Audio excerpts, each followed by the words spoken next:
Hi students, నా పేరు Naresh sir.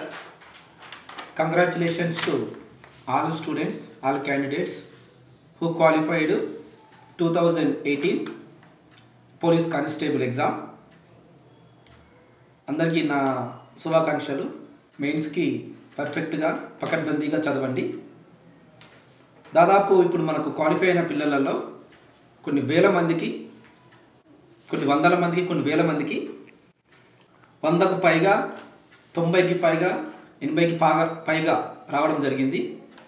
వీళ్ళందరికీ మెయిన్స్లో జాబ్ వచ్చే అవకాశం 90% ఉంటుంది. ఈ మార్కులు అదనంగా కలపడం వలన 1,50,000 మంది ఎక్కువ అదనంగా క్వాలిఫై అవ్వడం జరిగింది. అయితే వీళ్ళకు మెయిన్స్లో వీళ్ళు క్వాలిఫై కావాలంటే వీళ్ళు ఎక్కువ హార్డ్ వర్క్ చేయాలి, చాలా హార్డ్ వర్క్ చేయాలి. ముఖ్యంగా చాలామంది స్టూడెంట్స్కి ఓసీ, బీసీ, ఎస్సీ, ఎస్టీలకు వాళ్ళ కట్ ఆఫ్ మార్క్స్ కంటే ఒక 5-10 మార్కులు తక్కువ రావడం జరిగింది చాలామంది స్టూడెంట్స్కి. వీళ్ళందరూ మాకు ఫోన్ చేయడం జరిగింది. వాళ్ళు ఫోన్ చేసిన తర్వాత నేను 5th డేట్ నాడు ఒకసారి క్వశ్చన్ పేపర్ అబ్జర్వ్ చేస్తే క్వశ్చన్ పేపర్లో 10 వరల్డ్ జాగ్రఫీ లేదా ఫిజికల్ జాగ్రఫీ నుంచి ఇవ్వడం జరిగింది. ఆ రోజు మేము దాన్ని హైలైట్ చేయడం జరిగింది. అప్పటికి ఒక 2-3 విద్యార్థులు ఆత్మహత్యలు చేసుకున్నారు. మా స్టూడెంట్స్ కూడా చాలామంది డిప్రెషన్కి వెళ్ళిపోయి ఫోన్ చేసి వాళ్ళు విపరీతంగా బాధపడడం జరిగింది. ఆ 5th డేట్ నాడు వెంటనే మేము దాన్ని గుర్తించి నా స్టేటస్లో పెట్టడం జరిగింది. తర్వాత నా స్టేటస్ చూసి చాలామంది విద్యార్థులు పోరాటం స్టార్ట్ చేయడం జరిగింది. మేము 9th డేట్ నాడు బీసీ జాతీయ నాయకుడు ఆర్ కృష్ణయ్య సార్ని కలవడం జరిగింది. సార్ మేము మొత్తం క్వశ్చన్ పేపరు, అందులో వచ్చినటువంటి ప్రాబ్లమ్స్ అన్నీ మేము సార్కు వివరించడం జరిగింది. మేము 11th డేట్ నాడు బషీర్బాగ్ ప్రెస్ క్లబ్లో ఒక ప్రెస్ మీట్ పెట్టి, అంతకుముందు మేము నాయకులని, ప్రభుత్వాన్ని కలవడం జరిగింది. ప్రభుత్వానికి, బోర్డుకి, నాయకులకు మన బాధ మనం చెప్పడం జరిగింది.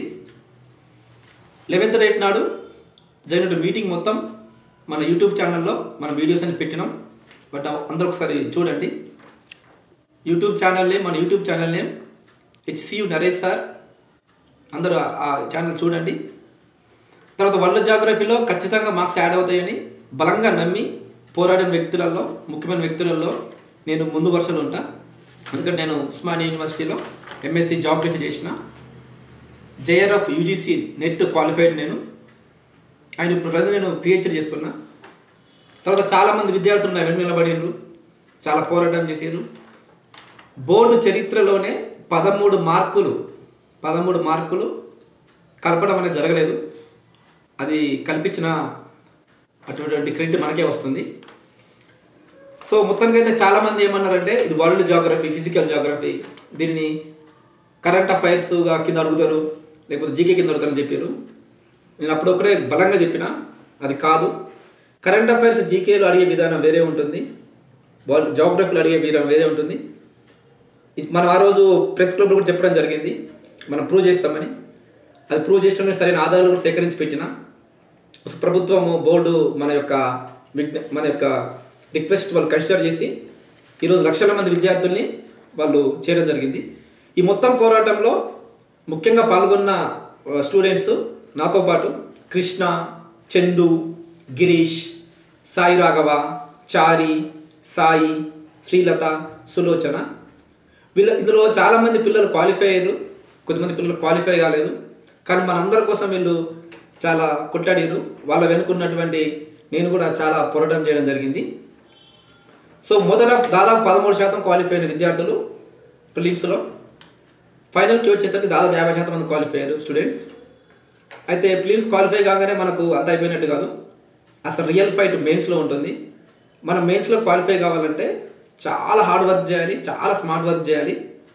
మీరు ఎలా చదవాలి, సబ్జెక్ట్ ఎలా ఇంటర్లింక్ పెట్టాలి, దీని అంతా మనం ఎలా అనాలిసిస్ చేయాలి, నేను ఇవన్నీ మీకు ఎప్పటికప్పుడు వీడియోస్ పెడుతూ నేను మీకు చెప్తూ ఉంటాను. ఇక్కడ నుంచి నేను ఇంక అన్నీ నాకు టైం ఉన్నప్పుడల్లా, నీకు హైదరాబాద్లో నేను సీనియర్ ఫ్యాకల్టీని, నాకు టైం ఉన్నప్పుడల్లా నేను మీకు మొత్తం వీడియోలు చేసి మీరు GS ఎలా చదవాలి, మినిమం GSలో మనం ఒక 80% ఎట్లా స్కోర్ చేయాలి, దీనికి మొత్తం నేను వీడియోలు నిరంతరం పెడుతూనే ఉంటాను. Thank you. Everyone subscribe, watch and promote my YouTube channel. Thank you everyone.